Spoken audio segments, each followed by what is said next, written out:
And we are back again. Y'all want the intro again? Let's do it because this is going to be the only part of the video that actually stays up. So let's do it.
Sorry about that, folks. Brief explanation. I just got contacted by YouTube, and this is what happened. The original subject was about the horrific events that are going on um, right now. Their AI, the way this works is as I stream, YouTube's AI is reviewing what I say and do. No, it wasn't the cursing. No, MAGA didn't mass report us. No, none of that happened. They YouTube is owned by Google, and they want to err on the side of caution on important subjects like unaliving oneself. So their AI thought risky subject, a lot of high emotions today, and they took down all the lives that were talking about what was going on. Um, so yeah, that's what it was. It was the subject matter. I'm not going to mention it again because I don't want to bump up against the AI again. But yeah, that's what it was. So on to the subject that we were talking about before the live went down.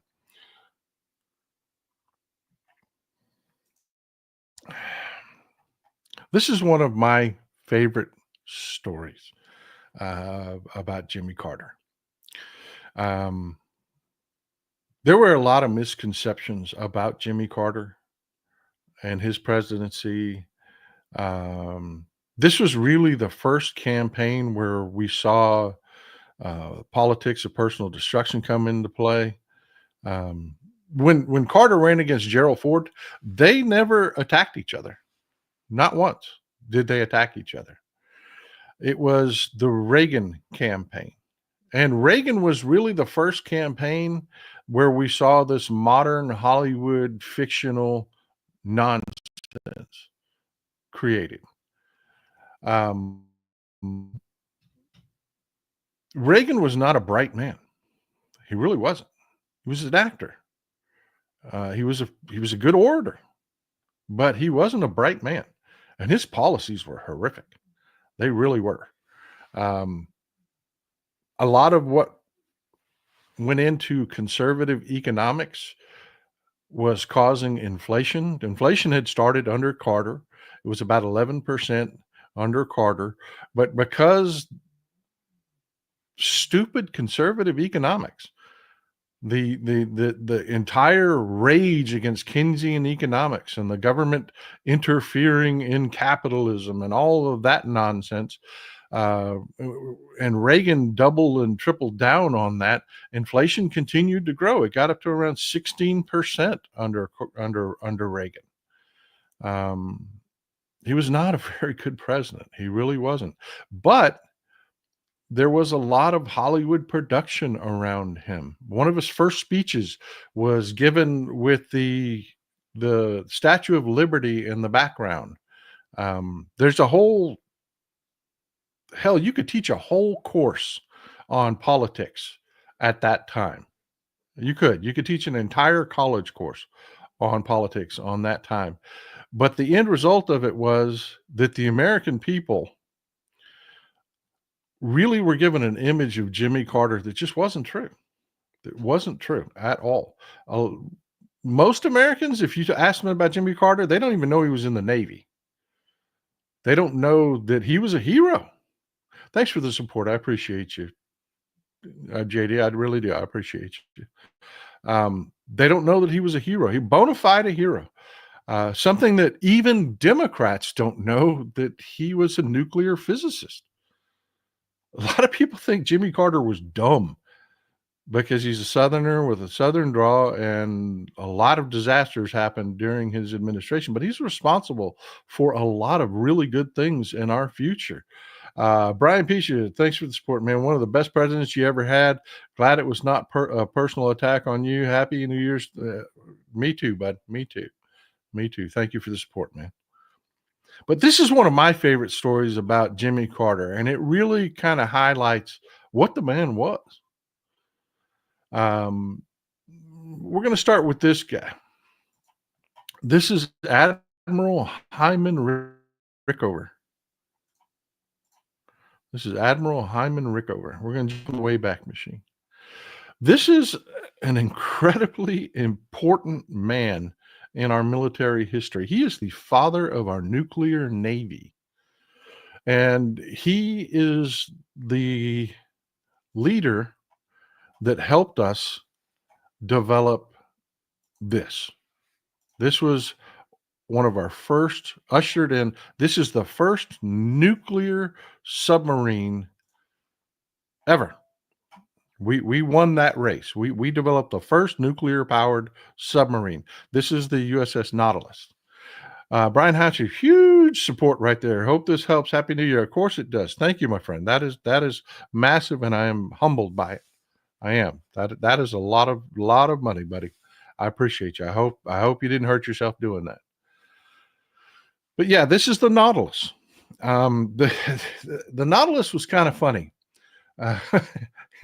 It really was kind of funny. You know, when you make that first pancake, you make that first pancake ain't never right. It just ain't never right. You know, it's odd shaped, it's burnt, it's it's just never right. And then the Nautilus had a lot of problems. As you can imagine, I mean, this is completely new technology. Amy Manuel, thank you for being here. Thank you for the support. Carter was the most underrated president in my life. Reagan was the most overrated. Amen. That is fact. That is fact. Denise Parrish, it's worth another 20 to have you. Oh, well, I appreciate you. Thank you, Denise. I do. I really do. Can't do the show without you folks. I can't. But yeah, the Nautilus, one of the funny things about the Nautilus was, you know, there's a misconception about nuclear submarines. One is that they're super, super quiet. They aren't. They aren't. See, nuclear submarines have a problem. Their reactor has to be cooled constantly. And to do that, you need pumps. And those pumps never stop. Even when you run silent, the pumps are running. They have to. Modern ones are better, and they've come up with electronic magneto systems to basically quiet pumps, but they're still pumps. The quietest submarines are actually the old diesel electric submarines that ran off batteries. You could kill the diesel engines, run off electric engines, which they've come up with really great technology making those bearings super quietly, and you could just go completely silent, make like a hole in the water, and just barely creep along at just a couple knots and disappear. Just leave the area. Nuclear submarines, once they're on your tail, they're on your tail because you can never shut those pumps down. And the pumps in the Nautilus were special. They were special. The whole way the reactor was built at high speeds, the hull would vibrate. It would, as when they really open that reactor up to make it really produce a lot of power, the hull would vibrate, and the Nautilus went through the water, and I swear to God, it sounded like it was farting. It did. It did. Its sonar signature was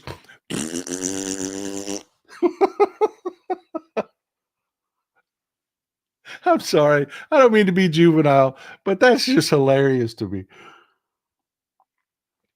But it went from being in service, it stayed in service forever when it was really hard to repair and it cost us a fortune. But you imagine, it was the basis for all the new technology.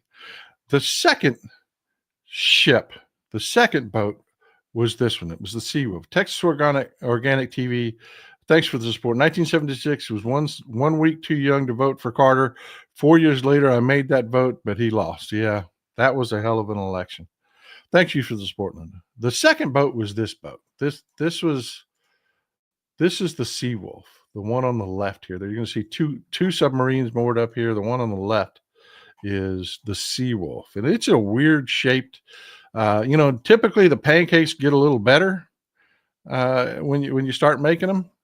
But that was one ugly submarine, man. It really was.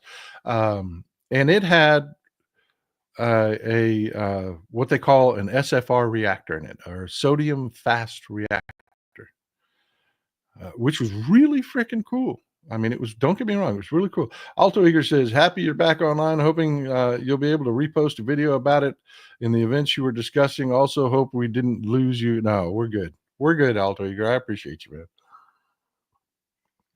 I'm not even mad. I'm not even mad. Google did what they needed to do, what they thought yeah, the AI was silly because I didn't say anything wrong, but better to err on caution. I'm not even mad. I'm not even mad. But yeah, this is the Seawolf. The Seawolf had interesting challenges also.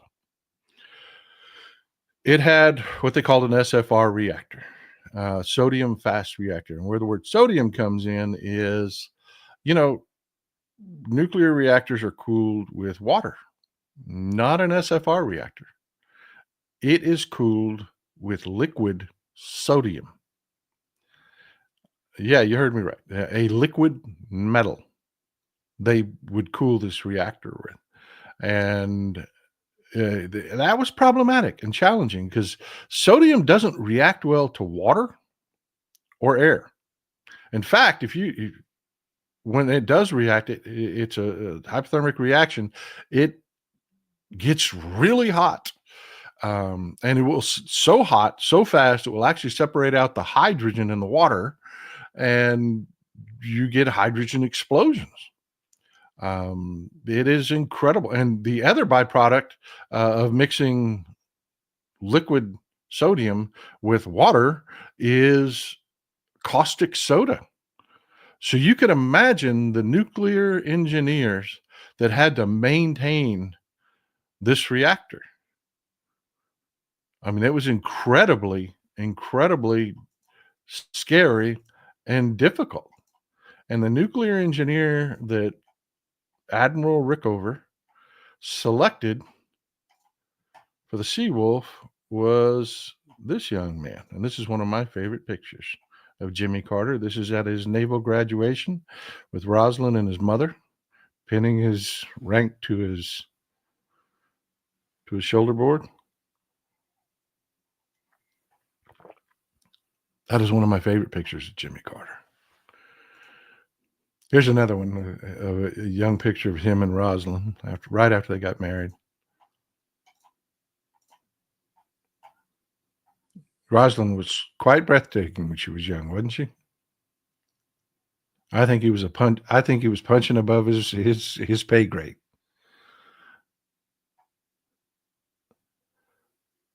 So yeah, Jimmy Carter was a really smart guy. He was selected by Admiral Rickover to work on the Seawolf.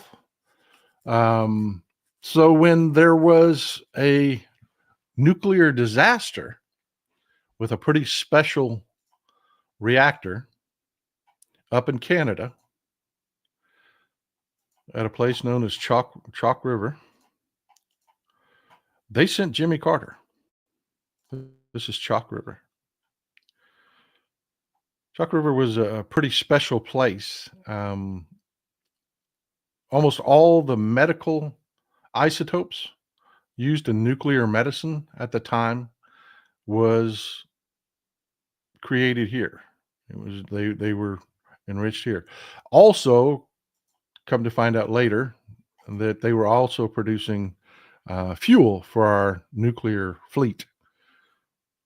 So when their reactor had a problem, it was both a mechanical problem and a human error. It had a meltdown, and that particular reactor had beryllium um,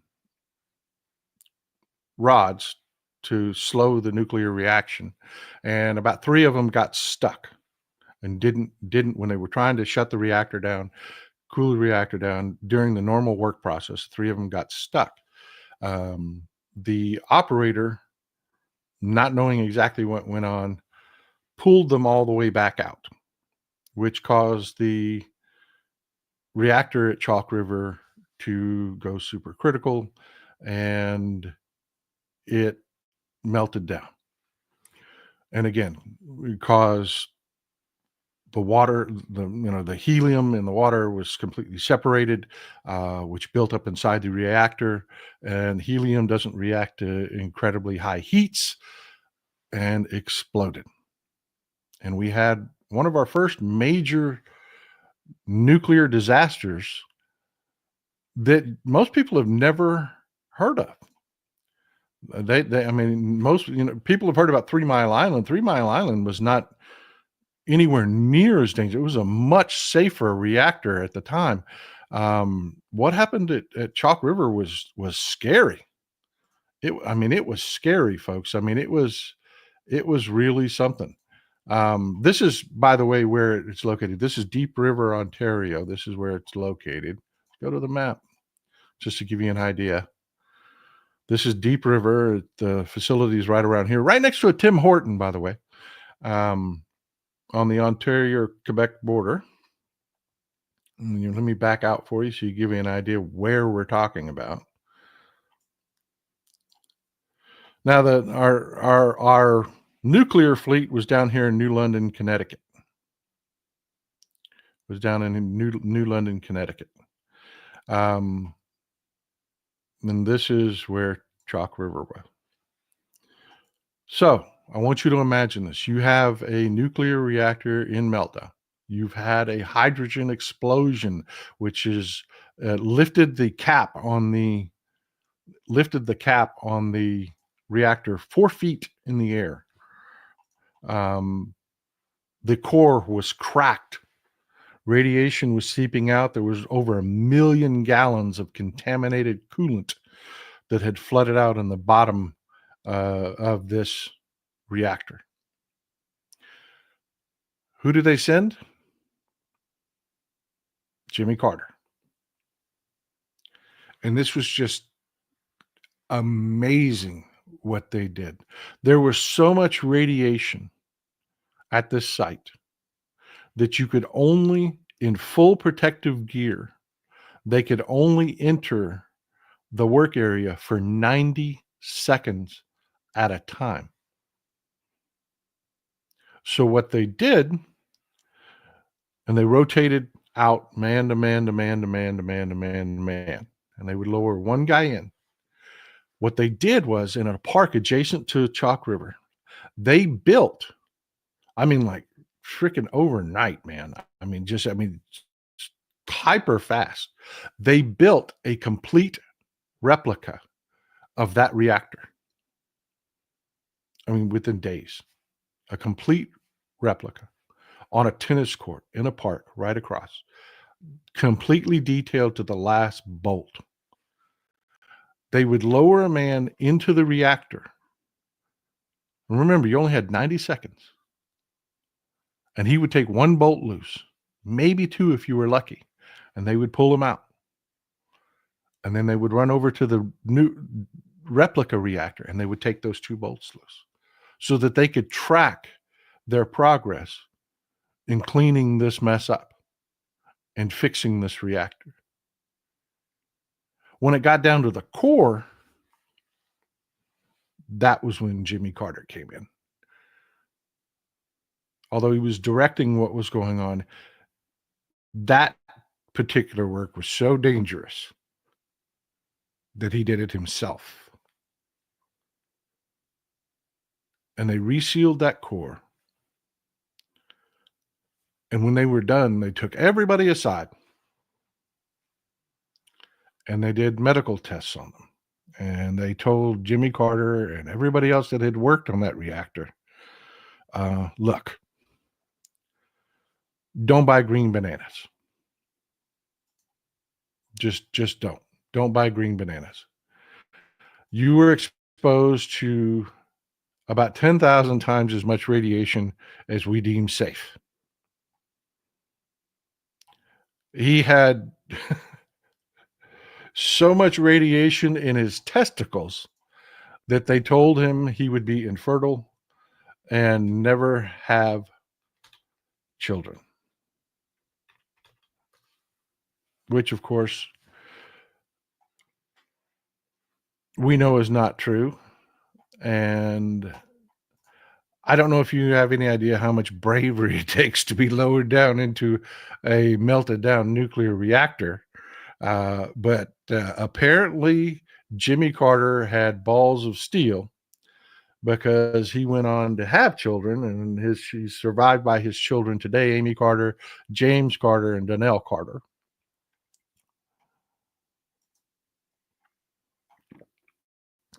And he went on to live to be 100 years old.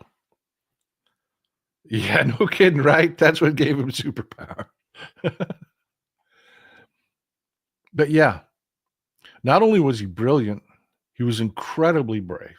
Incredibly brave. In fact, he is the father of much. See, another misconception that you hear about Jimmy Carter is they paint him as a liberal. He wasn't. He really wasn't. He was a very conservative Democrat. He was. And many of the military programs that Ronald Reagan took credit for, those programs were initially started under Eisenhower and Nixon and Carter. But Carter, you may remember what happened in Iran. Now, I won't go into the whole Iran disaster, but it became very apparent to Jimmy Carter that we really needed a quick reaction force, that our ability for the military react to crisis situations wasn't that great. And he is the reason that we have our modern special forces today. Was Carter identifying our inability to react in Iran? And I want you to think about the amount of bravery it took as a leader. He ordered our military into the country of Iran. It ended in disaster when a Chinook helicopter, crashed into a C-130. But yeah, I mean, that took an immense amount of bravery. Kind of like when Barack Obama ordered our military into Pakistan to kill and seize the body of, Osama bin Laden. Jimmy Carter was an incredibly brave man. He served our country with immense bravery. He was brilliant. He was a nuclear physicist. During the 3 Mile Island incident, he put his expertise to work. They laid a phone line to go from 3 Mile Island to the White House so that he could be in the loop of what was going on during the 3 Mile Island incident, and that he could react as the leader of our country immediately as things happen. Yet most of what Jimmy Carter did and the reforms that came out of Jimmy Carter, Ronald Reagan took credit for. He did. Just about everything good. The only major military program that Reagan ever created was that imbecilic Star Wars plan, which has basically what led to Israel's Iron Dome, which we cannot implement in this country because um, we're a massive country. It doesn't work that way. When you have that much territory, it's financially implausible. It was stupid. It was stupidity. This is the kind of thing that came out of Reagan.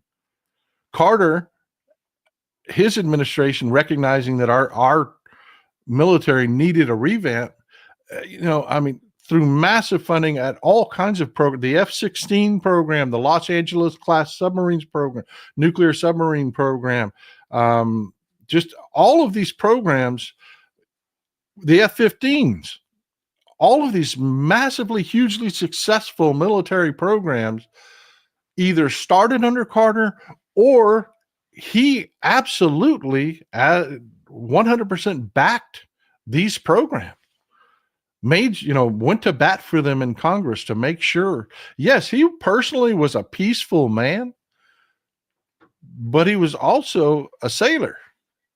He understood. He understood that we needed a strong military. And he was really, really, really maligned and lied about. And I'm really hoping over the next few weeks, as we pay honor to President Carter, I believe it's the 7th through 9th he'll lay in state, that we talk a little bit more about the man he actually was and what he did for the country. And it was a valuable lesson. It was a valuable lesson for us. You had and the Republicans actually took more of it to heart than we did. They did. That whole Reagan demand within the Republican Party that no Republican speak ill of another Republican, that came from watching what happened within the Democratic Party, which was a bonfire of the vanities at the time. And had it not been for Teddy Kennedy and his aspirations to become president, Jimmy Carter would have had a second term. He would have. This was a self-inflicted wound. Basically, we were cowards. Every time there was a crisis, it took Jimmy Carter to stand up and say, look, this is what's really going on. I mean, the man didn't lie. This is what's really going on. And the Democratic Party at the time would fall into sheer panic. And it made President Carter look weak. It did. And it made Republicans, who would march in goose step during that entire campaign, look strong. And people follow strength.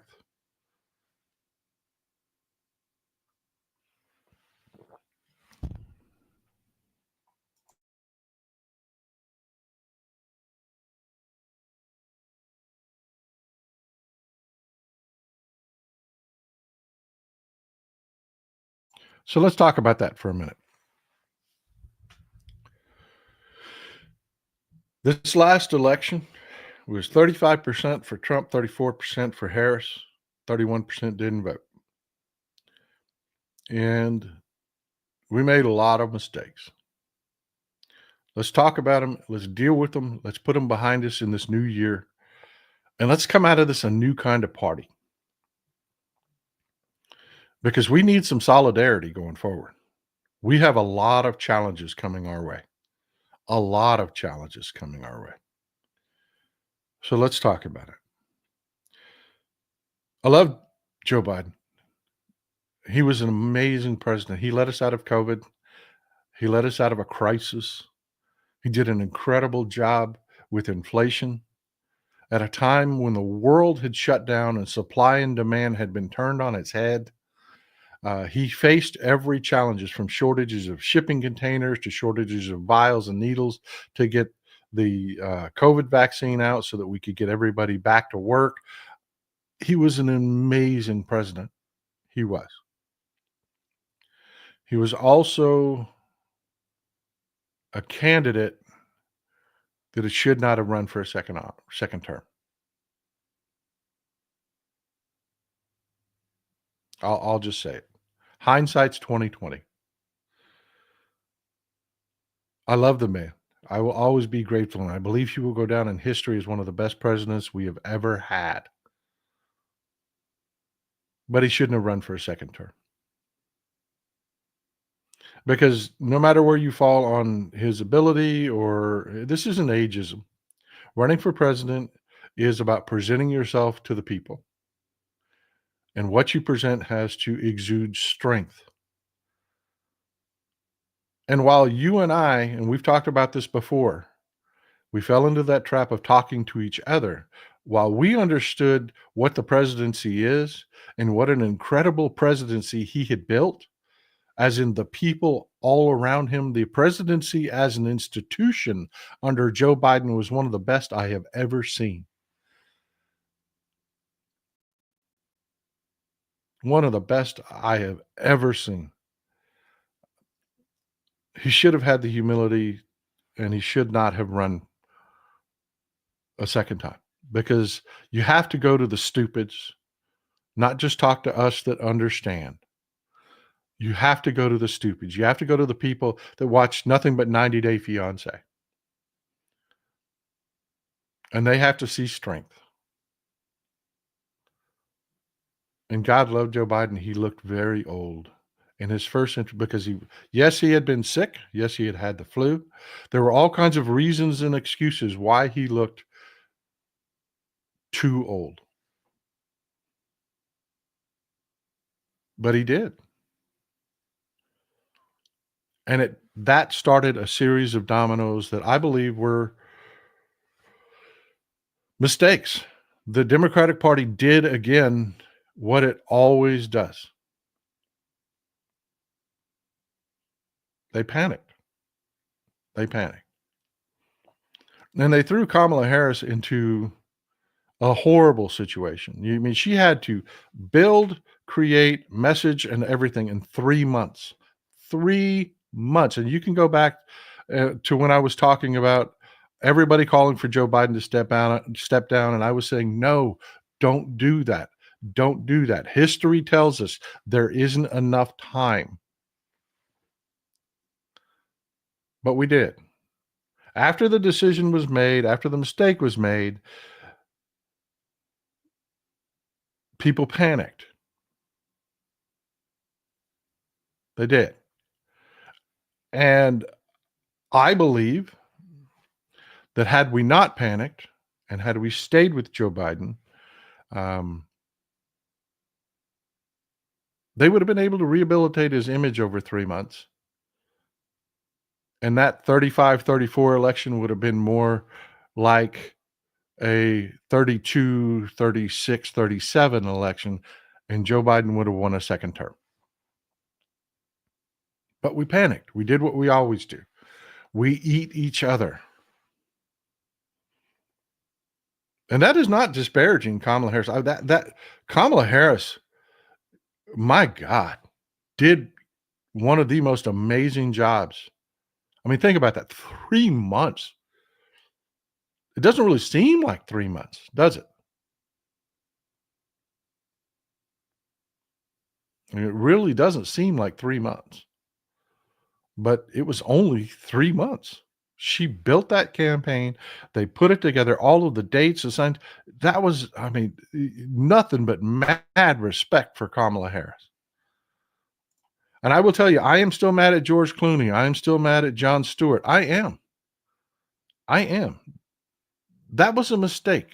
We need to learn from the Republicans that go back to Reagan, to land this plane, to go back to what I was talking about.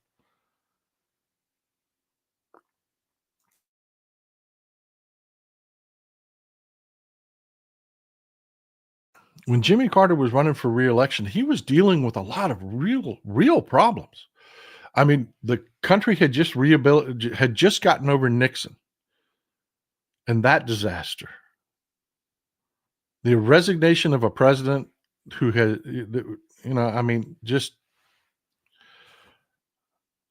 that whole situation. Then he had OPEC and their oil embargoes, the Middle East crisis, the first real taste we had of Islamic extremism, all of that, all of that. The rehabilitation of a military. Lynette, please help out and hit that like button now. Yes, pretty please hit the subscribe and hit the like button. Absolutely, please do.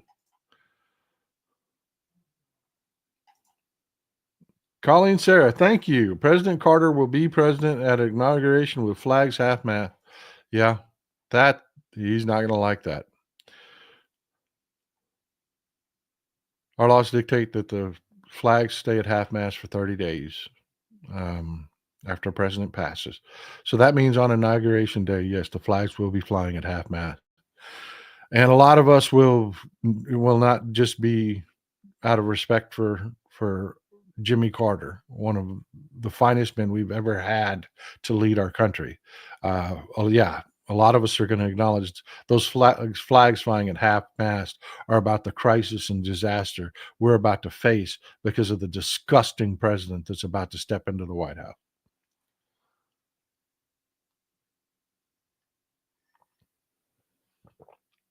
Yeah, yeah, it is.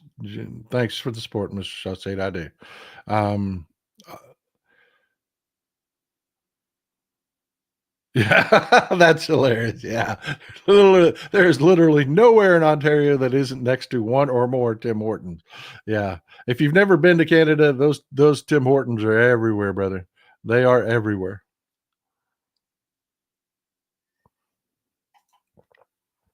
David Usabiaga Harris was popular when she pumped walls and leaned on progressive policies. She started losing support when she leaned right. Yeah, that was definitely a problem. I called it out here on the show. That was definitely a problem. Folks, we have to stop running Democratic light candidates. We do. There's nothing wrong with being a Democrat. Our policies are better. We are the better option. That was something that I spoke with the Allred campaign about. I said, I frankly, the discussion was, I told them, you just kneecapped me. I have been calling out the stupidity of this whole immigration crap, and we're making some headway. And then here comes Colin Allred running Republican light commercials about how tough he's going to be on immigration. Folks, why would you? I'm just going to ask you this. If you're a Republican and you have the kind of values that get you to vote Republican and that's who you are inside, why would you ever vote for a Democrat who is sounding like a soft Republican? Why not just vote for a Republican? You're not going to win these people over doing that, ever. Sherrod Brown did the same thing up in Ohio and got whooped. I mean, we have to stop doing that, folks. We have to be who we are and proud of it. Yeah, definitely. Although it has nothing to do with Diaper Donnie, but yeah, definitely. He's going to hate that. He's going to hate that. And that's the point of what I'm talking about, folks. The Republicans have going back to Carter and Reagan. Reagan knew optics are everything. People follow strength. And they scripted well. I don't know if you remember the meeting oh God, I think it was in Helsinki. The meeting they had where Gorbachev was pulling up. Ronald Reagan stepped out in like sub-zero temperatures in a suit. No coat, no nothing. Stood there with his coiffed hair, snow flurries and wind blowing, nothing but his neck moving. Stood there, and here comes Gorbachev, comes out of it in his Zeal limousine, gets out. He's got a scarf wrapped around him and a big old coat on, and he just looked weak. compared to Reagan.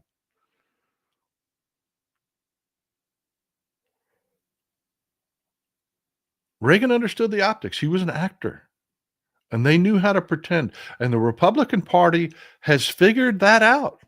They glammed onto that hard. Like I was saying, President Carter was dealing with real issues, rehabilitating our military. I mean, just all kinds of things without a party that was behind him. There were constantly Democrats running to microphones and telling people about problems that they had with the Democratic Party, just like this last election.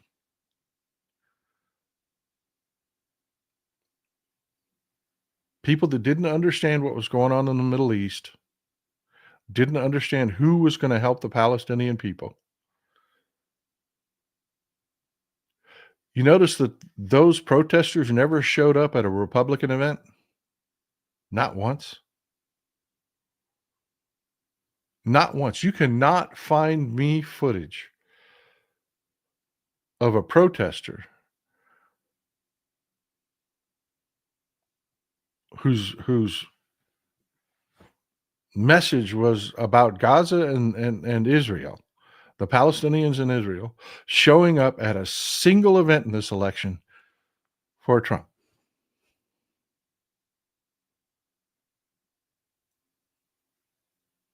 And the Democratic Party was the only party that was going to be a check on Netanyahu, who was the only party that was limiting arms sales. Yeah, we weren't bailing on Israel because there is an entire left in Israel.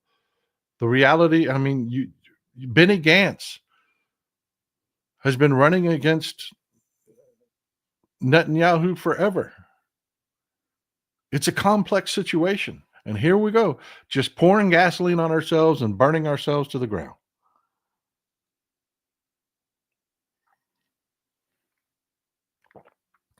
That's one of the things that has to stop in this next election. It is. We have to learn to march in lockstep. Amanda, thanks for the support. For all the good Nancy Pelosi did, she ruined her legacy when she stabbed by. She did. She really did. Y'all know I have mad respect for Nancy Pelosi and her skills. I do. I really do. And Fetterman is incredibly naive. That's another one. That is another one. But I have mad respect and skills for. No, he is hardly a leftist. He is not. I didn't say he's a leftist. I said he is on the left, which I mean on the left of Netanyahu, and the radicals on the right. Gantz is no liberal. He's not.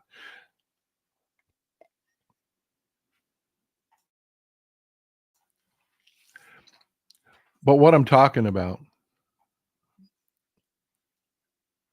and when I say we have to march, we have to goose step together. We have to march in lockstep. I'm not talking about goose stepping. I'm not talking about we don't fight it out in primaries. We do. We do. That's who we are. Hell, that's what being a ride or die Democrat's all about. Let me see my ride or die Democrats. Let's see the hearts and skulls in the chat. That's what being a ride or die Democrat is all about. Is standing up and fighting for your beliefs. But man, when it's election time, we have got to learn, and this is the skill that I'm trying to teach people.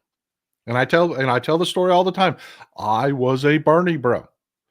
I am left of the Democratic Party. I am roping that thing and pulling as hard left as I possibly can. But when it's election time and that election starts coming down to it's a Democrat or a Republican, I'm a Democrat. And I always will be. Because we can have these fights and discussions within our party. The Republican Party is gone. It's MAGA now. And there's no talking to MAGA. There's no common ground with MAGA. There is no, look at what they're doing. They're in full freak out mode because they wanted their hate. They wanted their bigotry. They want mass deportations. And now they're in full freak out mode because they're finding out that this grifter, this con man, isn't going to engage in mass deportations, that the people that are writing him checks. You remember him going to the oil industry and saying, I want $1 billion and I'll let you do whatever you want? That guy is telling them to their face, I'm with the money guys. I'm with the people that want to abuse the H-1B visa system, which tells you we're not going to get immigration reform. We're not. We're not going to fix that system. It's still going to be abusing people. What we Democrats want to do, actually invest in technology that will allow us to fix these immigration systems so that we can have the immigration we desperately need as an aging nation and show some respect to the people in the system. We're not going to get that because they want to keep abusing this broken system. But MAGA's in full freakout mode. But it's amazing to me, and I called it. I absolutely called it. I told you. They're not ever going to say, those Democrats told us. They told us he was a liar. They told us he's a con man. Maybe we should listen to what them Democrats are saying. No, no, that's not even happening now. You want to know what the story is out of MAGA? What their reaction is out of MAGA because they're not getting their bigotry and they're realizing that Trump's a con man? Do you know what they're saying to each other? We're going to go into the round table at this point. I want to hear your guesses. What do you think the MAGA take is on what's happening with Donald Trump?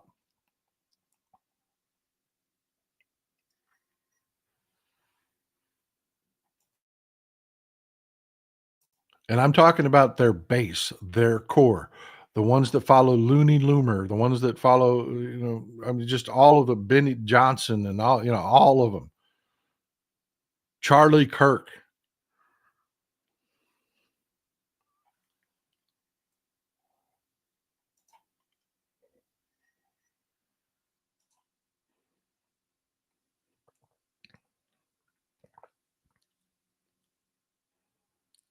Yep. Their spin on this is that Elon Musk was never MAGA. He was never a Republican. He was our plant. That we convinced Elon Musk to spend his money. I'm not kidding, folks. I am not exaggerating in the slightest. We convinced Elon Musk to act like a complete asshole so that they would like him and then use his money to influence Donald Trump. And we deep stated our way into Donald Trump and manipulated him. I know it is. It is. I know it is. This is our fault. The only party that's sitting here saying, you know what, let's fix the immigration system because we need to actually do that for our own security and that we can get the actual best people here without abusing people that live here. Talk to anybody. I got so many emails from people in the IT industry that were sharing their stories that were mirroring what I was talking about with the abuse of the H-1B system and how billionaires just didn't want to share the wealth. So they went and found employees that they could bring into the country to replace American employees because they didn't want to pay the American employees. They couldn't abuse the American employees the way they do the engineers and the coders and stuff that they're bringing in under the H-1B system, because the law actually stands behind actual natural born Americans. It doesn't stand behind immigrants because the law is broken. It was designed to be broken. The billionaires want it broken and they're never going to fix it. They want to be able to abuse these people. We're the ones trying to fix that. We're the ones that are actually trying to fix immigration so that we could be a better country. The bigots are just sold on hating brown people. Just hating brown people. That is it.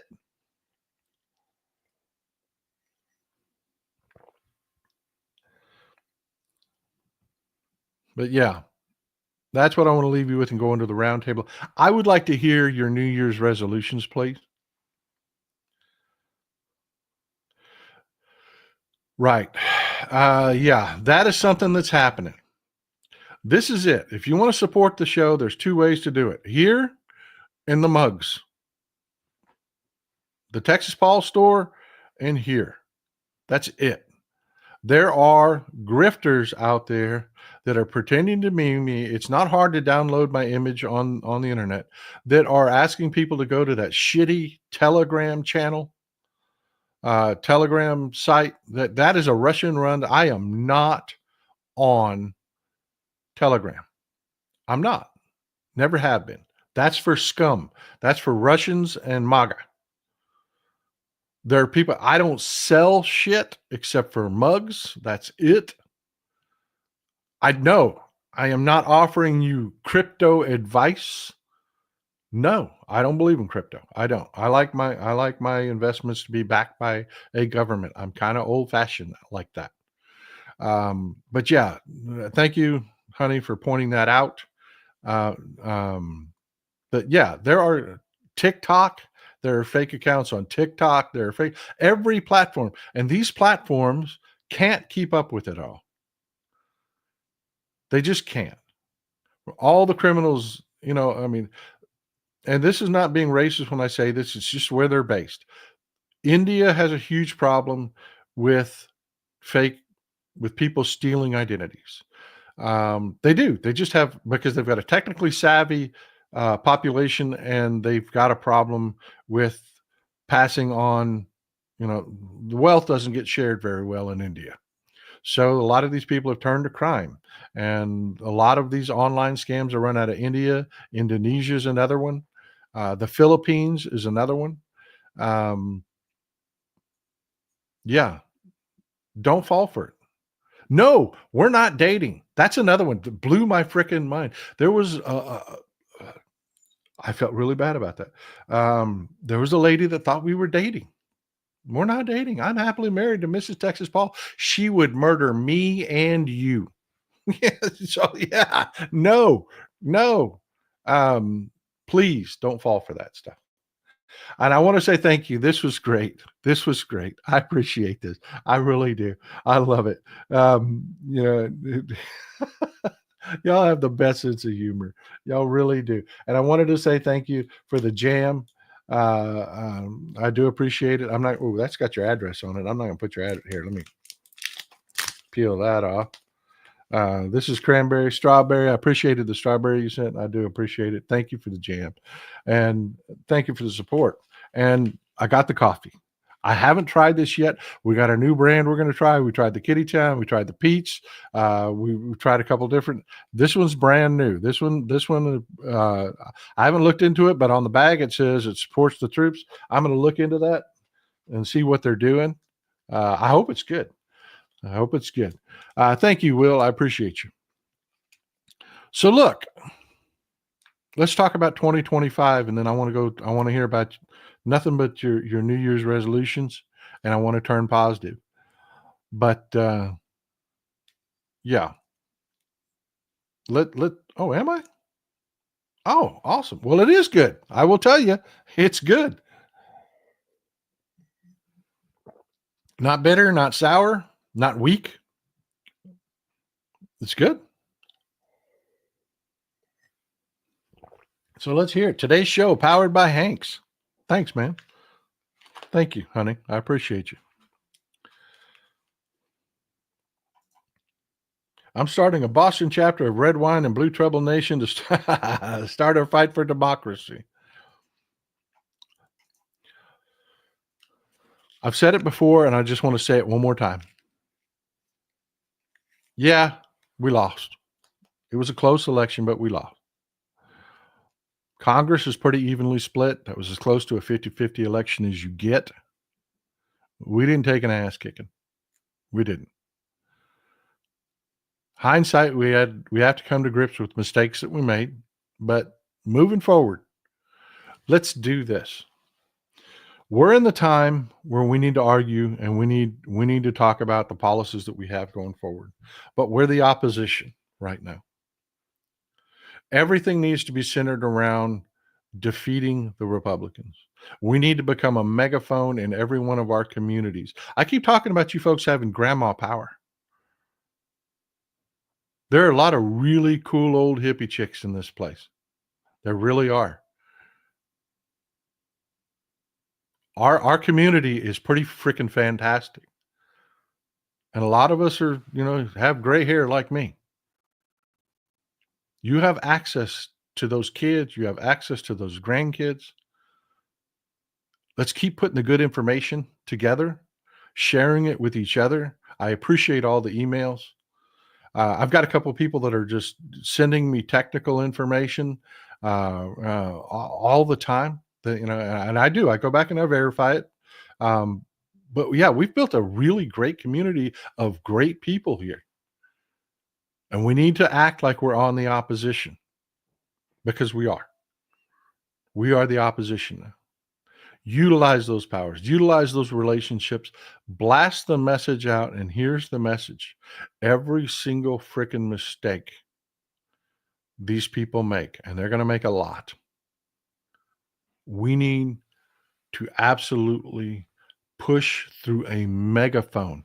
I will do it here in our community. You do it in your communities. You do it in your households. Talk about it constantly. Ride that backlash. But more than ride the backlash, we can create the backlash. And that's what we need to be doing going into 2025. Get back on our war footing, get back on our campaign footing, and start beating the hell out of these Republicans for every stupid thing they do. And believe me, the folks in Congress, they're getting the message. The calls you're making, the letters you're writing. Kudos to Scott Dworkin out there working his ass off to get people to write letters. Kudos to Scott Dworkin. He's another great follow. Yeah, everybody, all hands on deck. None of us have given up. None of us are quitting. It's a fight for our country. So let's do it. Let's do it. Amplify the stupidity. Create the backlash. And yes, Fetterman is getting on my nerves. And folks, I will tell you this about John Fetterman. He's not a Christian cinema. He's not. Kirsten Cinema. He's not. It's not that. There's a naivety to him. When he says, "Can't we all get along?" It's because that big old meathead actually wants us to all get along. He does. That's what's in his heart.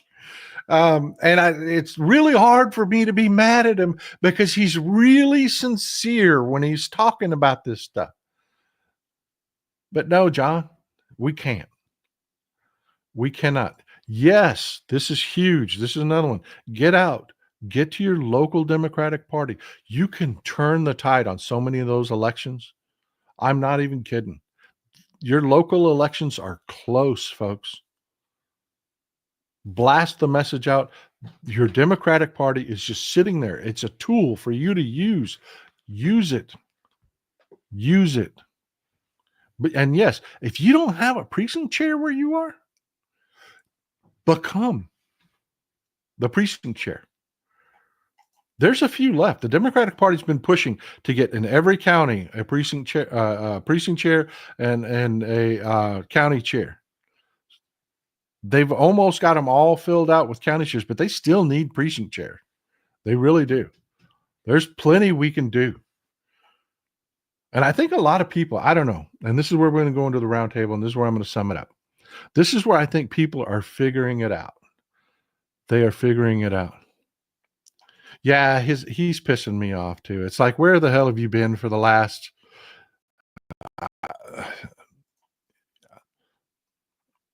It really is. I'm gonna tell you folks, it really is. It's naivety. It's naivety. It is. It's not he's not a turncoat. He's a Democrat. Um, so yeah. But yeah, we've got work to do. We've got some militancy to build within the party.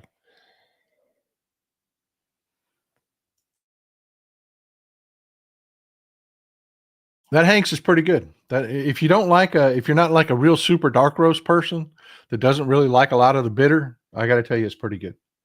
It's pretty good. All right, let's talk about it. What are your New Year's resolutions? Let's end this show on a happy note. What are your New Year's resolutions? Let's see them. Let's see them. What are you looking for this New Year's? What are you planning on doing?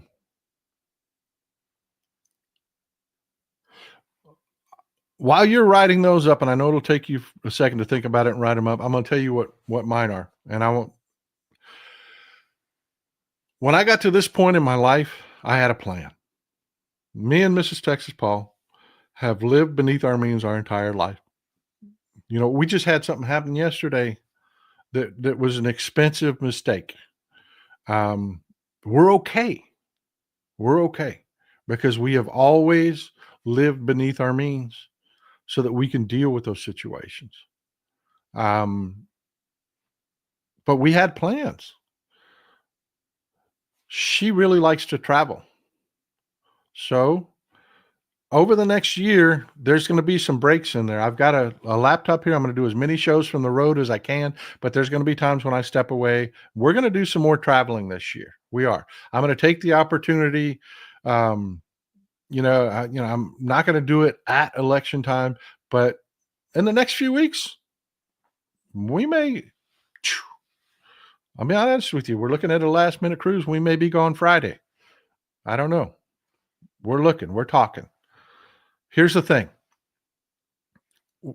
I'm going to travel more. The other thing, I had planned my dream at this point was I even have I don't know if I told you I have the leather to make the leather smock and I haven't made it yet. I plan to be doing some leather working. I plan to be doing some woodworking. I plan to be fiddling around, building custom, wall paneling and dressing up some doors and all kinds of things like that in my house was my dream. That was my dream. I plan to spend the last 2 decades of my life, um, fiddling. That was really my dream. You know, that and riding my motorcycle. I got an old Harley out there, that I love that I need to get some new tires on. But again, just watch those pennies. I do. What and that's my New Year's resolution is to get a lot of that back on track. We've built our community here. Things are going good. Things are moving forward. That's my New Year's resolution is to get back to a lot of the things that I love to do. What's yours? What are you wanting to do? Love Sportsters, Ariel. I love Sportsters. They are great riding motorcycles and so much to customize them out there. I would email me a picture of your scooter. I'd love to see it. I'd love to see it if you don't mind. I got an old deluxe, an old Softail deluxe. I'm saving pennies. Don't laugh at me. Don't laugh at me. I don't know why. I don't know why, but I love ape hangers. I love the way they look. Right now, my scooter looks like an old Beecher. The old fashioned Beecher with the big white sidewall, white walls, and it looks like an old Beecher with the big round handlebars. So I'm out here. I want to rip those off, and I want to put ape hangers on my back. I know, they're freaking stupid. I know, but I just love the damn things.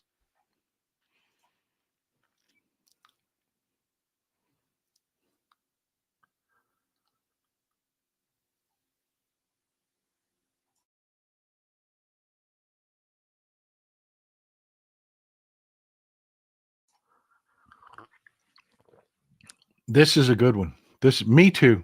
Me too. I've actually been more and more healthy. Thanks for sharing this, Sharon. I had a very unhealthy 2024, so my focus this year is healthy habits like I used to have. Me too. Me too. In 2024, I probably drank I couldn't tell you how much diet soda I drank. I couldn't tell you. My skin, if you look how clear and nice it's starting to look again. I had splotches on my skin, red splotches. And I was like, where the hell is that coming from? And my doctor kept telling me, you got to lay off the diet sodas. And I'm like, look, I'm not a drunk. I'm not like some major freaking drug addict somewhere. I don't have bad habits. I don't have bad habits. That's my bad habit. I'm going to stick with it. And my doctor kept nailing me. Said, put the freaking diet sodas down and drink water. Drink freaking water. And oh my God, was she right? And you don't see it. You get into these ruts and you don't see it. But damn, I was drinking a lot of diet soda. I've already turned that around, and I'm going to get back in the gym. I am. Everybody says they're going to do that, but I have a gym out in my garage. So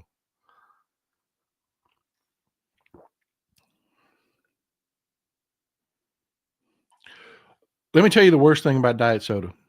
They did a study and they had people, four groups. They had one group they put on water, one group they had drink milk, a liter a day, a liter of water, a liter of milk, a liter of diet soda, and a liter of soda.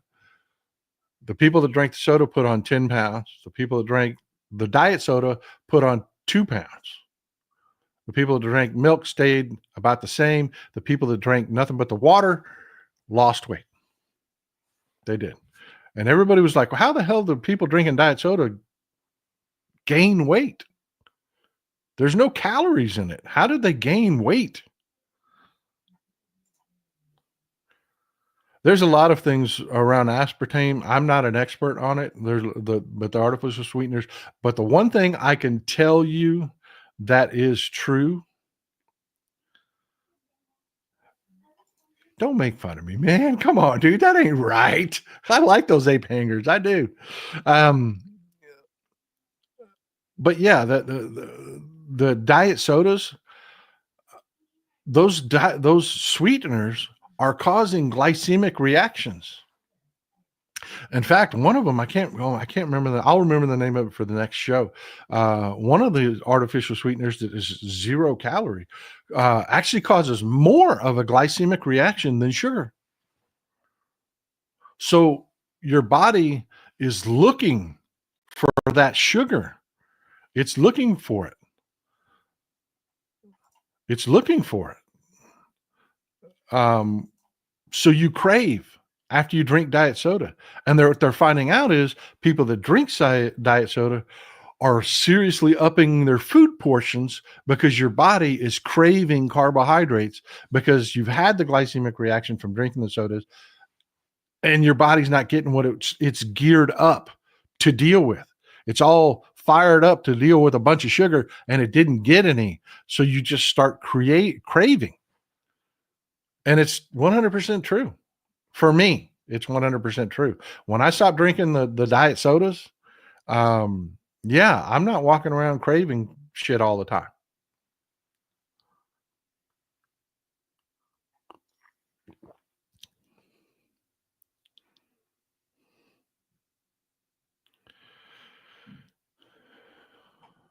That's not me pulling those up. That's somebody that was away from that's a mod that was away from the, uh, the story that's pulling things up that I've already pulled up but they were away for a second. A lot of people are mentioning corn syrup, and I'm gonna take an unpopular position here. And I keep wanting to hear, tell me, I want to hear your New Year's resolutions and what you want out of 2025. Not necessarily a resolution, doesn't have to be a resolution, but what you're wanting out of 2025 and where you think you're going. Let's do some uplifting and talk about some uplifting things. I was having this conversation with my grandson. How many pounds of food a day do you think a person eats?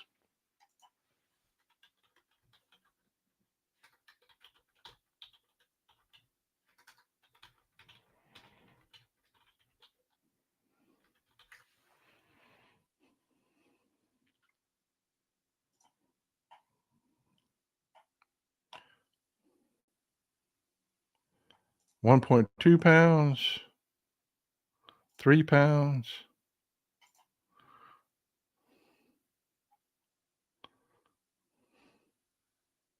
There's a lot of people, a lot of different things. I'm going to water. How many pounds? 2 pounds?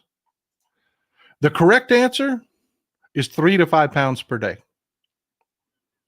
3 to 5 pounds per day. Now I want to throw this at you. And this is going back to, I'm going to circle back to the corn sweetener thing. There are 330 million people in this country with an average person eating 3 to 5 pounds a day. So let's take 3 pounds. That's that's a billion pounds of food a day. Every single day. Yesterday we ate 1 billion pounds of food. Today we'll eat 1 billion pounds of food. Tomorrow we better have 1 billion pounds of food. That's what our agricultural industry is doing.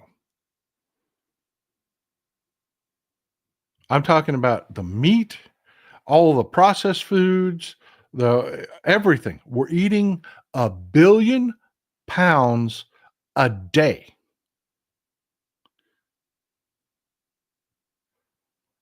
So, to keep up with that, and that's just us. That's just us. The agricultural industry is keeping up with that.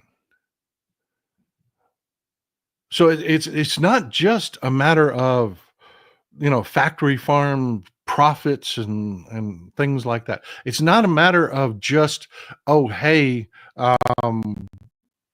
corn sweetener is a horrible thing. When you say stuff like that, yeah, corn sweetener is really not the best for you. It's not. It's not the best for you.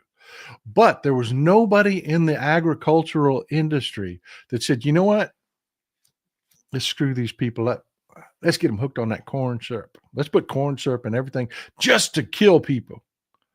No, that never happened. That never happened. Thank you for the support. I really appreciate you. Cecile, I really appreciate the support. Cannot do the show without you. I just can't. Um, no, it's an industry, and you'll notice that we've moved more towards grains in our diet. Folks, that was nowhere near what we evolved to eat. If you look at like a paleo diet, you look at anybody that studies the history of human beings, we started out vegetarians because we ate what was available to us. Leafy greens primarily, like dandelion and stuff like that. That was easy to get. You didn't have to chase it down and kill it. Then we evolved to be omnivores and became opportunists. And then we became skilled hunters. I'm going somewhere with this. Today, we're eating a lot of grains, and it's not what was originally in our diet. So they make it taste good. They process the grains down. They add fat to it. They add sugars to it. They make it taste good. They process it to where it's not dark in color. They bleach it out. They do what they have to do. But why? Why the grains? Why? That's where the message gets lost. And this is where I'm going with this. I'm not going to go way deep into this. But there's a nefariousness put to this kind of stuff that isn't there. It's just not. It's just not there. They're doing it because one guy in a tractor with the right equipment can do what hundreds of guys had to do before. And they can produce enough food to feed people 1 billion pounds of food a day. And you think about the source of sweeteners.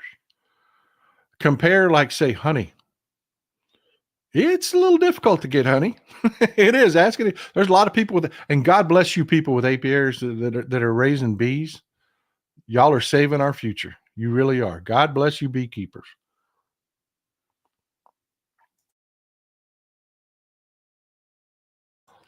But think about all the different sweeteners. Sugarcane, man, I just drank some sugarcane alcohol in the middle of a rainforest down in Costa Rica, and it was amazing. But I got a firsthand look at them squeezing sugarcane, and it's not quite as stable. It's not as easy. Think about a sugar beet or corn. Both of those things can be stored in silos for a really long time. And it doesn't take, they call them inputs. Inputs. It doesn't take a lot of people. Yeah, agave, that's another one. Not quite as easy to process. Really good for you.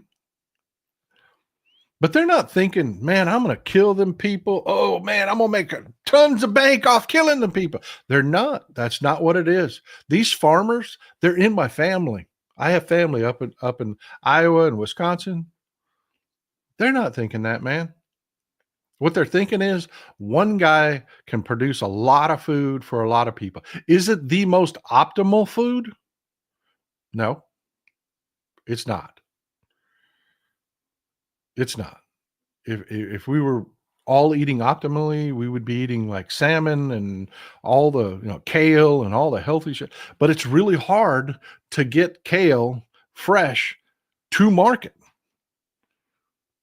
You can't put kale in a silo. So yeah, that's where I was going with that. If we start looking at it big picture,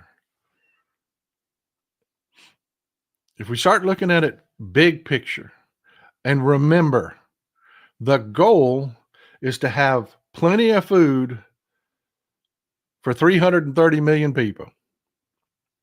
That's what they're doing. So going forward, when we regulate these industries and we deal with the situations, let's approach it with the mindset that no, man, they're not trying to kill you with corn syrup. They're not. They're just trying to make sure that there's plenty of food out there. Because let me tell you, we just sat down and we had dinner the other night. We went to, there's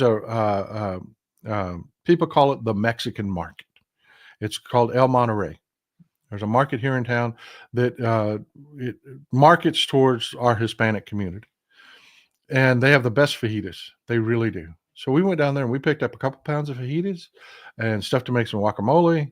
And we just had really basic burritos. I grilled some fajitas. And by the way, if global warming isn't real, you should see what happened in San Antonio on December 30th. It was 89 degrees, 90 freaking degrees in San Antonio on December 30th. Okay, folks, I live in a forest. I was outside grilling with shorts and the short t-shirt on and bare feet. It was that warm. But where I was going with that is we added it up and it was about $7 a person cooking at home. You remember when, and you know me, I keep telling you, I was a cheapskate forever. So we would try to keep our meals as inexpensive as possible and still eat well. Remember back in the day when, like, I don't know about you budget people, but when it started to cross like $2 per serving, I was going into full freak out mode.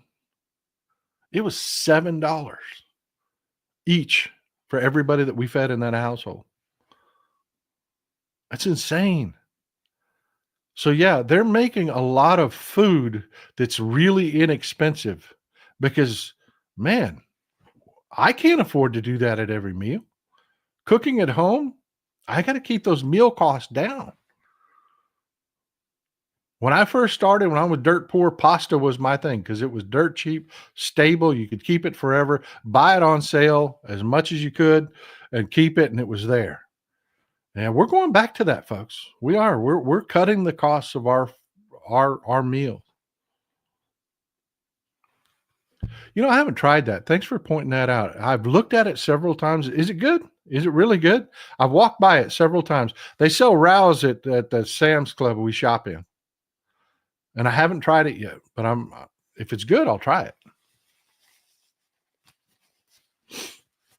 But yeah, that's just where I'm going with that is, and thanks for bringing it up in the roundtable.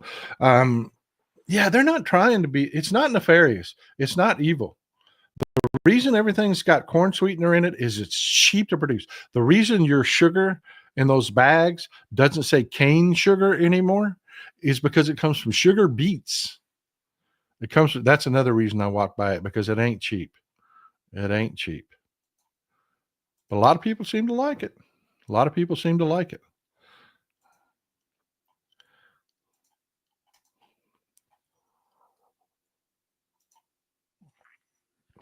Have to give it a try. Have to give it a try. Like I said, I'm a cheapskate, and I keep walking by it, and I'm like, okay, Progresso.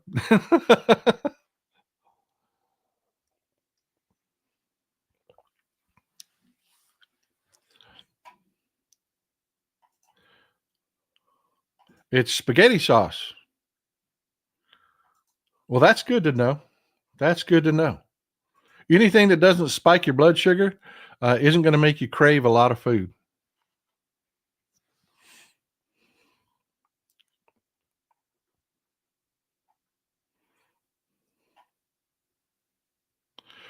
Now, this I can concur. I like Aldi. I do. It's a German grocery store that's just about everywhere now.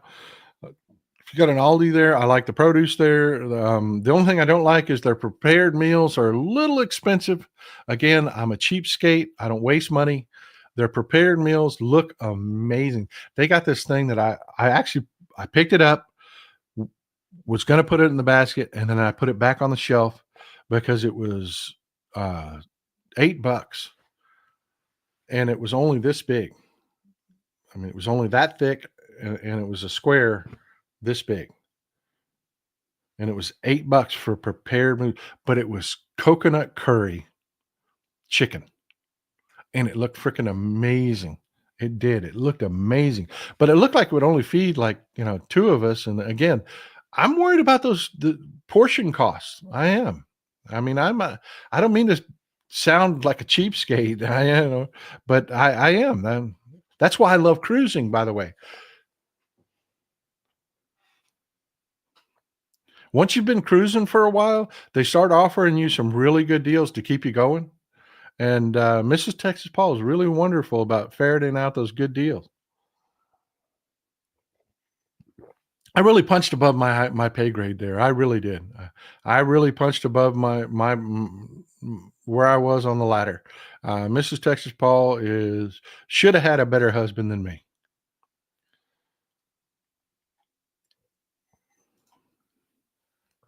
This is what we're trying to do for New Year's. Less and less eating out.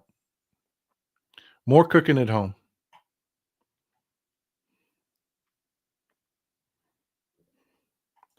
I've heard this before, Amy. Thanks for saying that. Like I've told you before, like my finger, you see it's the joint starting to distort. I've got arthritis. I do. I've been, my whole life I've worked physically, and my hands hurt now. I do. Knees hurt, shoulders hurt, neck hurts, everything hurts now. I'm old. But yeah, I'm finding out that certain foods affect that. I'm learning. I'm slowly but surely learning.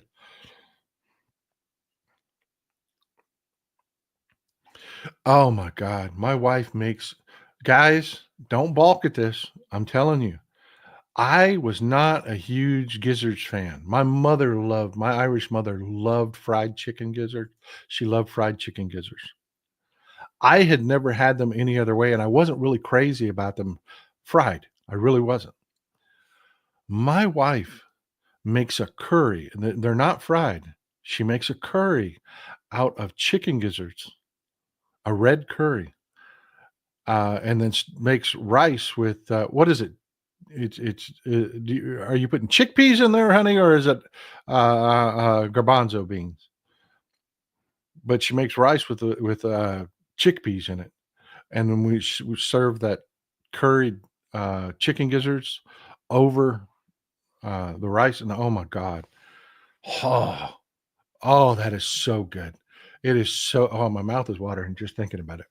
It is so good, and I didn't know that gizzards could taste like. You have to get over the chewy texture. Even simmering them, even making a curry, they don't get um, like super tender.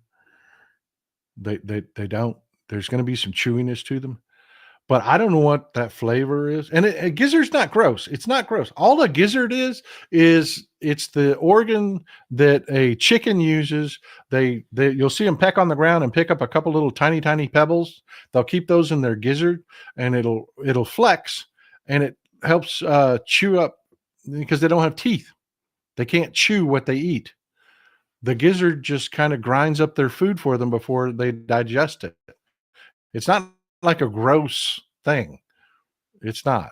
It's just a muscle is all it is. It's a muscle that flexes, but it's a strong muscle. So yeah, it's a little tough, but oh my God, it is so you got to talk to Mrs. Texas Policy if she wants to share that. But oh my God, it is so good. And there's a richness to it that is just mm. Sherry Foster, 2 ideas for 2025. Put out a free table where people could leave stuff or others to take for free, and check out Depression era recipes on YouTube. Yeah. Yeah. Green pigeon peas. There you go. I couldn't make it come to mind. I don't know why. I'm a little slow today. Jana Bledsoe, catch the news of a Cybertruck catching fire in front of Trump Vegas. Yeah. Oh my God. I'm going to go look that up. Oh my God. That is hilarious. Thank you, Jana. I appreciate you.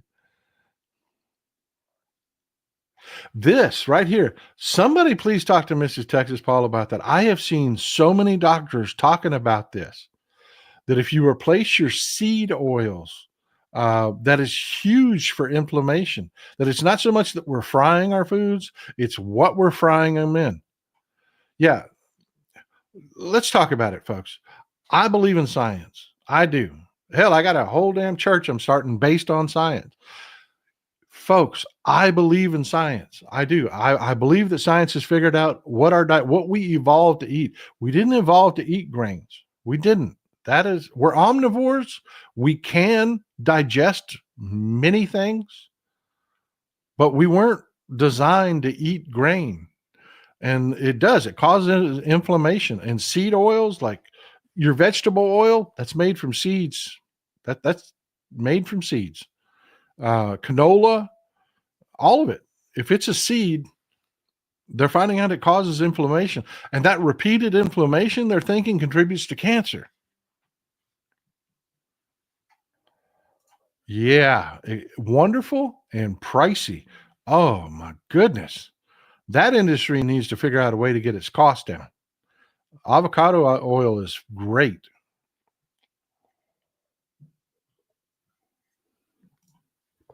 There you go. He knows what I'm talking about. That's why I love our audience. So much good information in the you folks are head and shoulders above, and we can't forget. God, dog it, man. 2025. We cannot forget. We are talking to people that are not like us. They don't read this kind of information. They don't have this kind of information. They're dumb. They're the stupids, and I'm going to call them the stupids. We have to remember we're talking to them also when we're politically.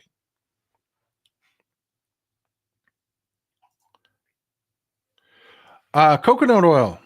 I have heard bad things about coconut oil, and I'm not going to say it's bad. I'm not going to say what I know is true. But they're saying that because at room temperature, coconut oil is solid, that you don't want that it acts a lot like a hydrogenated oil does in your system. And again, don't quote me on this. Research this. Let me know if you find out anything out about this. But people are saying that, yeah, coconut oil doesn't really jive well in our systems because it acts a lot like a hydrogenated oil does because it is solid at room temperature. So yeah, I don't know all the science behind it, but that's what I was reading.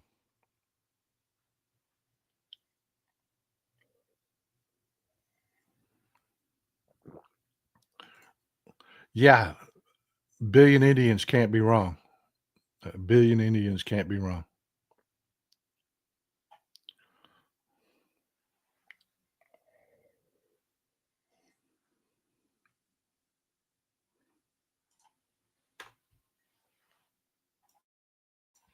Yeah, I'm not crapping on coconut oil. I'm not. There's a lot of really great uses for it. I'm just saying That's what I heard.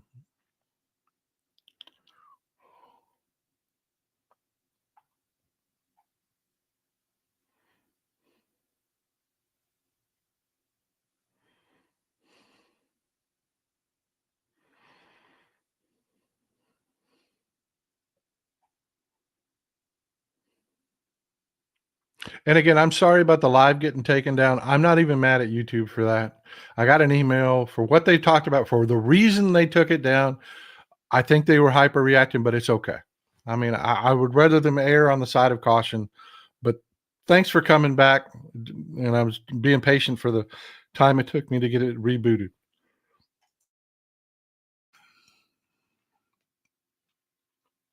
So, does anybody else have any other 2025 plans? I mean, eating better, being more healthy. I think everybody can agree with that one. Like I said, I'm going to try to travel more, and I'm going to try to do some more woodworking and get back to some of the things that I loved, so that I can recharge for the fights that are coming our way.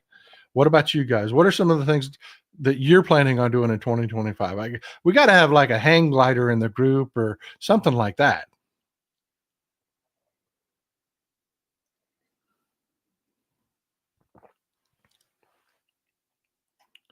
What do you mean by that? I don't know what you mean by that, Kelly. Expand on that. Antic.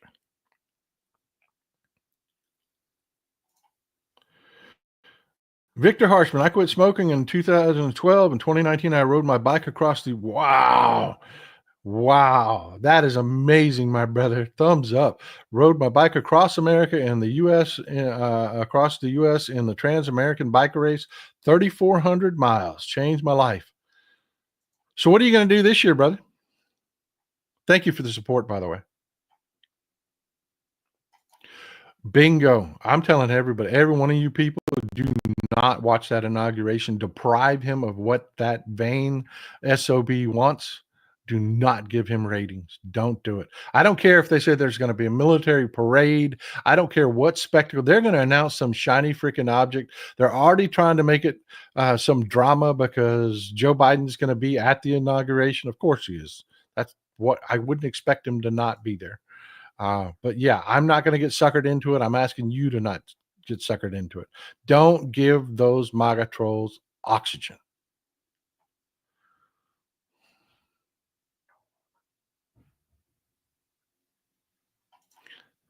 I don't know. Christine, I don't know why they do that because dried fruits have so much sugar. Oh, hey, uh, um, recently, not too that long ago, I discovered medjool dates. Love these damn things. Oh my God. I keep them in a jar on the counter and snack on them when I want a snack. I walk by and grab one. They don't know why. They don't know why, because these things, medjool dates, are loaded with sugar, loaded. But they found out they don't spike your blood sugar, and they can't figure out why, because it does not make sense at all. I am telling you now, if you're diabetic, medjool dates are loaded with sugar. But they've been doing study after study after study where they're finding out that your people's blood sugar don't spike. I was like, wow, that is good to know, because that is that inflammation, uh, weight gain. It's all surrounds around what makes your blood sugar spike. But yeah, I didn't know medjool dates, Medjool, medjool dates. They're selling them in more and more places. I get like I said, I live out in the sticks. Boy, I wish they'd build a Costco out here. I really do wish they'd build a Costco out here. I am so sick of giving the Walton family my money, and it makes me just sick every time I do it. But I have to shop at Sam's because they're the only club here.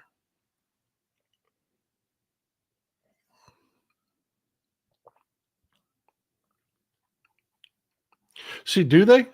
Do they? Because they were actually saying that they shouldn't do that they don't do that.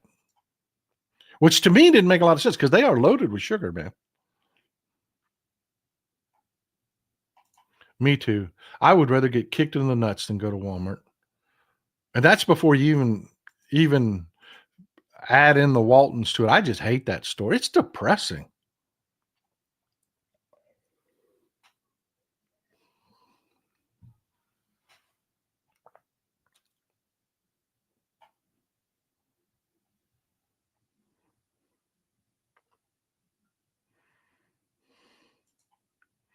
I like figs too.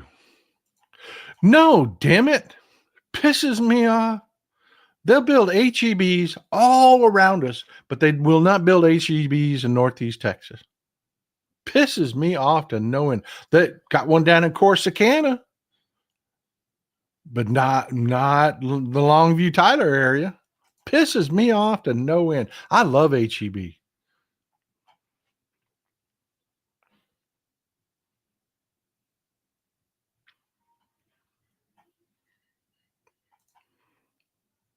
Truth, amen. You know what I think that what they're saying is that the medjool dates have a ton of fiber in them also, and that it's like it's like beans, like frijoles, pinto beans, loaded with carbohydrates, but there's so much soluble fiber in them that they actually don't release those carbohydrates like in one dose. So you don't get that big blood sugar spike that you do from other carbohydrates.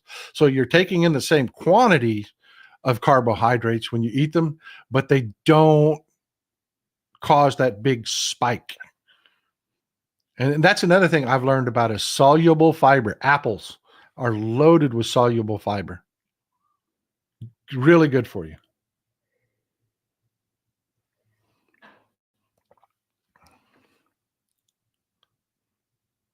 They need HEBs everywhere. They do. And Whataburgers. Do not know why you people are deprived of Whataburgers.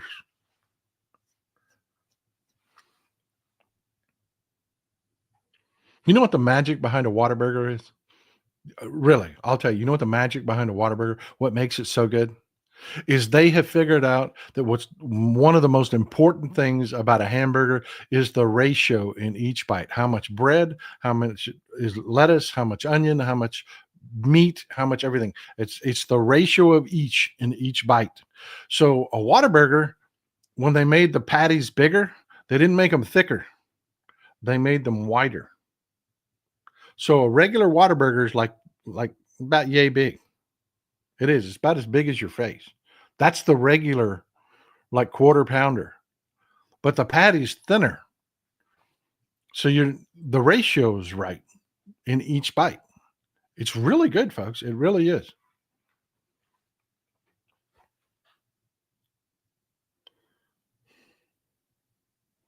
Yeah, I love a frame grill Whopper. I do. I do.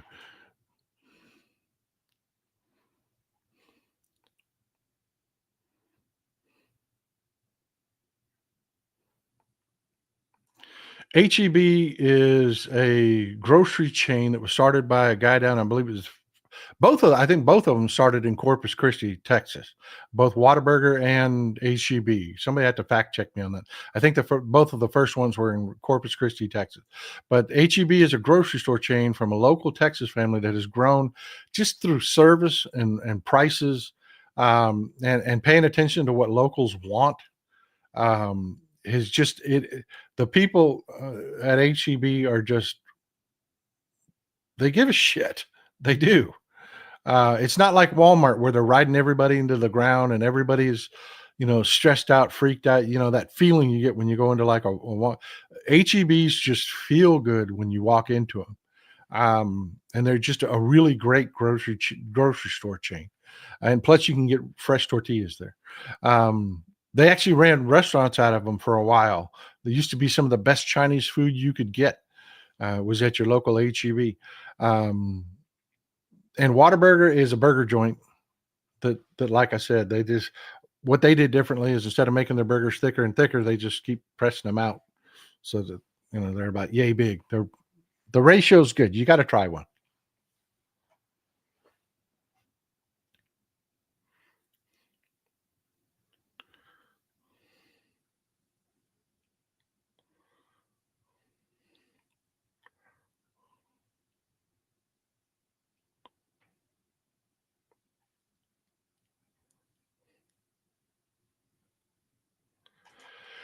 I hate going into. I would rather get kicked in the nuts than go to Walmart. I would. I hate that store.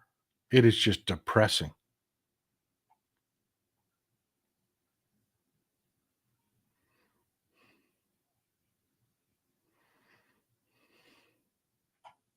Yeah, that's something else that, somebody was asking about HEBs. They'll keep lanes open at an HEB. You know, they will. I mean, they don't that's one of the things that they press really hard. If a manager sees that there are lines, that is one of the biggest red flag no-nos. You can hear the alarms going off in the store, man. Get your ass up to the checkout. We got people that need to go because, I mean, it just makes sense. I mean, that's where the transaction happens. It's not just the people walking around the store seeing, "Oh, yeah, I want that one." No, it's they wanna give you their money now. Be there to take it. Get them out. Don't make them stand in line for, 20 minutes while they're trying to get out of the damn grocery store. HEB is really good about that.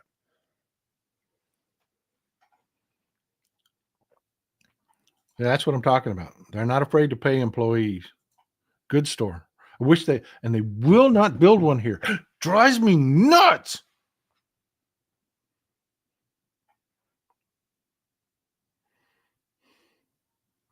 I like Aldi's too. We do have Aldi's here. I like Aldi's a lot. Anybody not know what an Aldi's is?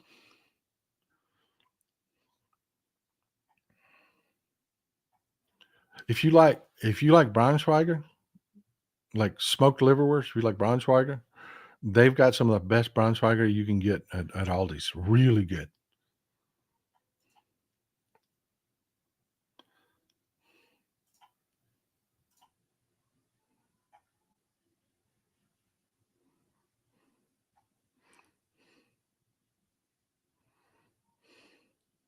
Aldi's it's a chain grocery store out of Germany, and they don't they're doing they I call them the anti-Walmart.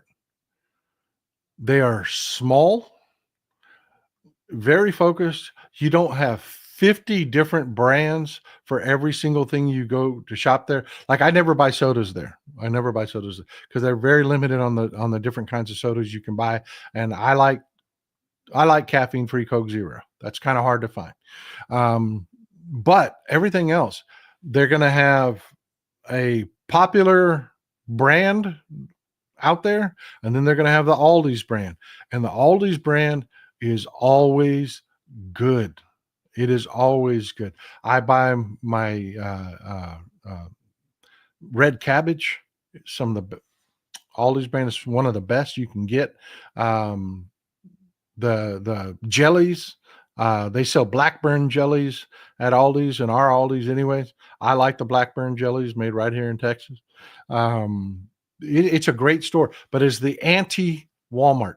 It's like fewer selections, but the selections are really good. So you can just grab what you want and need and get the hell out of there.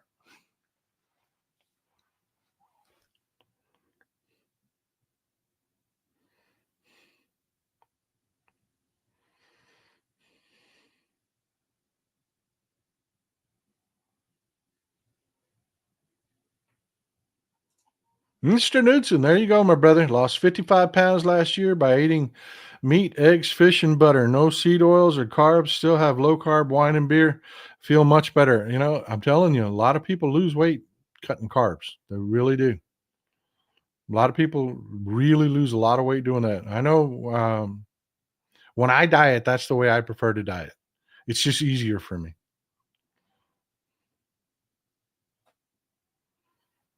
Yeah, I like the produce at Aldi. I like the produce at Aldi. I do. My milk, I buy at Sam's Club. For some reason, milk was just getting terrible. I wouldn't buy Walmart milk. I just wouldn't. There's a local dairy called Borden's that has really good milk, but they're really freaking expensive, and I like milk. So, it was hard for me to buy the Borden. I'm a cheapskate. But the, Sam's has changed their containers, and the new containers are really fantastic, and the milk just doesn't seem to spoil, and it's not the same as what you're getting at what they tell you it is not the same. It is not the same. The milk is better at Sam's Club.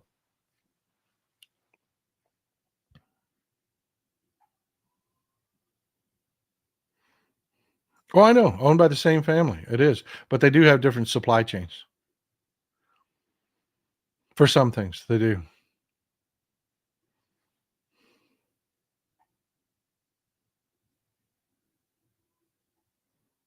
But it's what I got, folks. I ain't happy about shopping there. I'm not. But it's what I got. It's Costco. Yeah, I agree. I am begging Costco. They have no idea how many of us out here would switch from Sam's to freaking Costco. They have no idea, but they will not build one here. That's what I was crying about.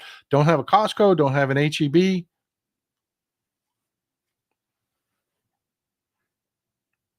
don't have Trader Joe's.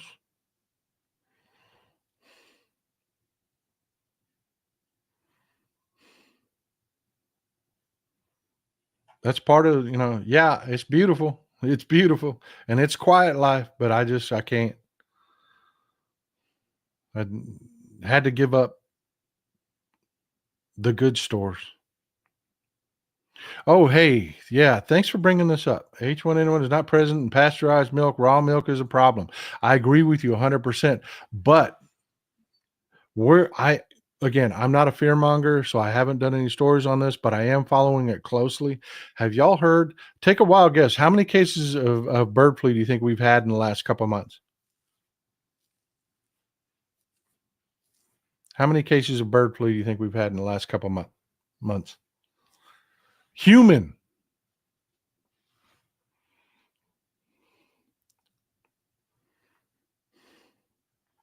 Good guess. No, way too high. It's just mutated.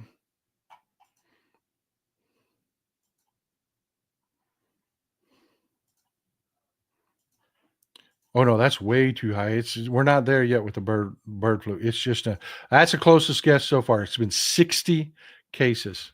60 cases. And yeah, the zoos are getting decimated. Watch your animals, folks. If they start running fevers, yeah, it's in cats, it's in the big cats, especially in zoos. I'm looking for the comment, I can't find it. But yeah, there have been big cat deaths all over the place because bird flu has mutated in it's in mammals. Uh, it is going to do nothing but keep mutating until it comes up with a really efficient version. That's what they do. That's all they do. That's all viruses do is they reproduce, and because they reproduce in such large numbers, you get mutations, and eventually you get a mutation that's worse. Yeah, the zoos are playing catch up. They really are.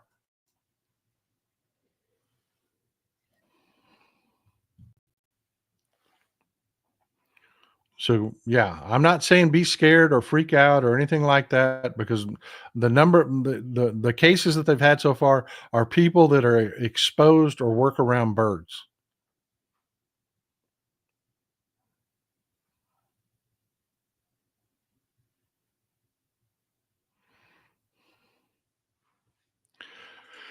That's what the doctors are saying.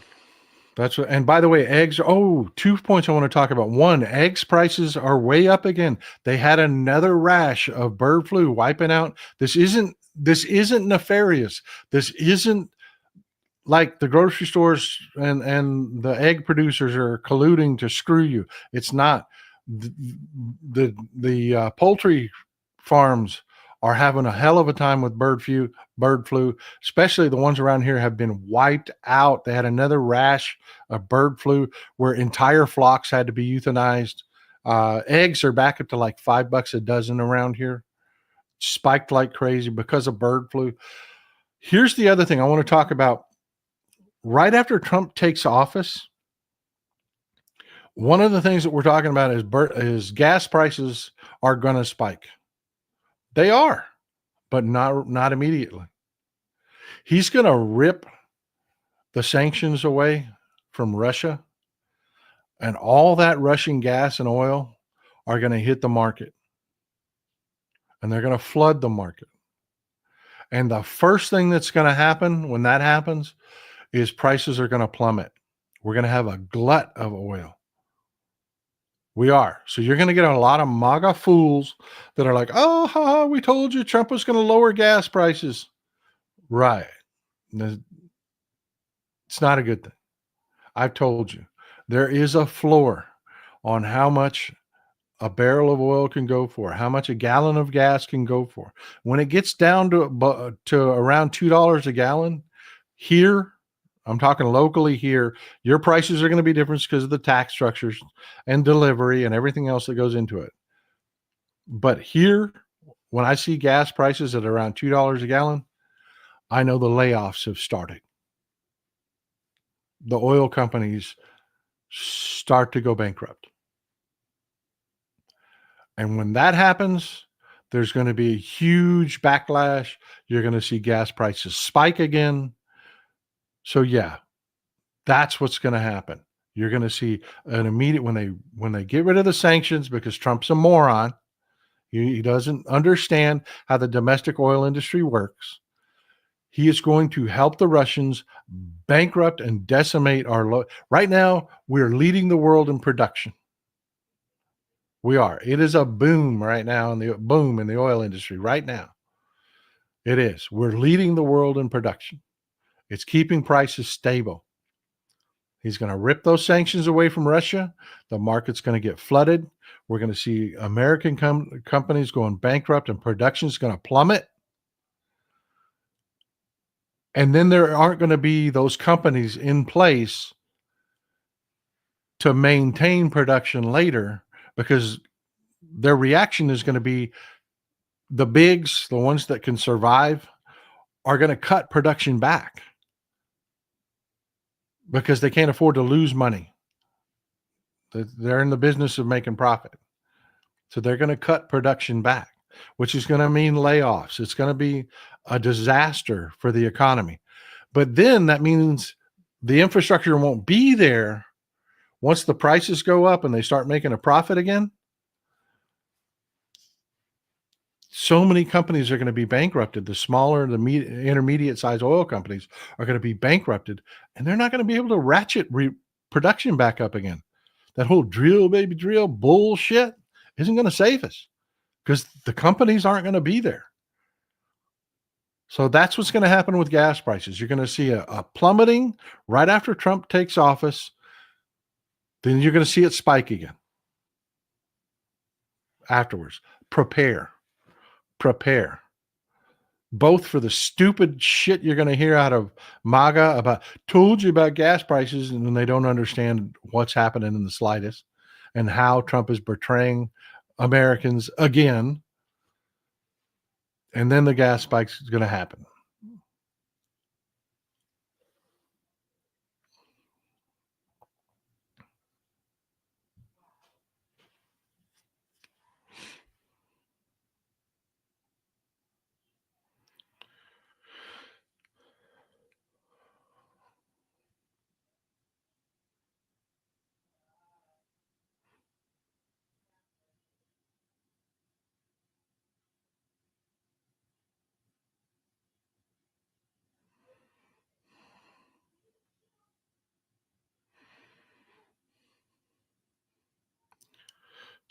Well, folks, we've gone quite a while, and it's been a fun roundtable. I appreciate your comments. I appreciate your time. But let's wrap it up. Let's enjoy our day. I hope your New Year's is wonderful. I hope that you're in the right mindset. I hope you understand I'm still me. You're still you. Yeah, we got a fight ahead of us. Yeah, elections matter. Yeah, what these people do is going to suck. But I'm still here. You're still here. Our values are still here. We can still treat each other right. We can still treat the LGBTQ plus community right. We can still affect change. We can still fight. Let's do it. Let's do it. Colleen Sarah says, glad I was vaccinated my whole life, ate dirt, drank. Yeah, cared for radiation patients as an RN, got myself armed. There you go. There you go, Colleen. That is something I would suggest. You've only got 3 weeks, folks. They're going to attack vaccines. If you need any vaccinations, get with your doctor, talk to your doctor about what you need. I am not your health advisor, but I know that I got my vaccines taken care of before that, idiot, that orange idiot gets into office. And we end up dealing with people like Robert Kennedy Jr., who's been a freaking health industry grifter forever. Um, so yeah, take care of yourselves, folks. Let's do this. Let's stay in the fight. Enjoy some Texas cities at night. Thank you for being here.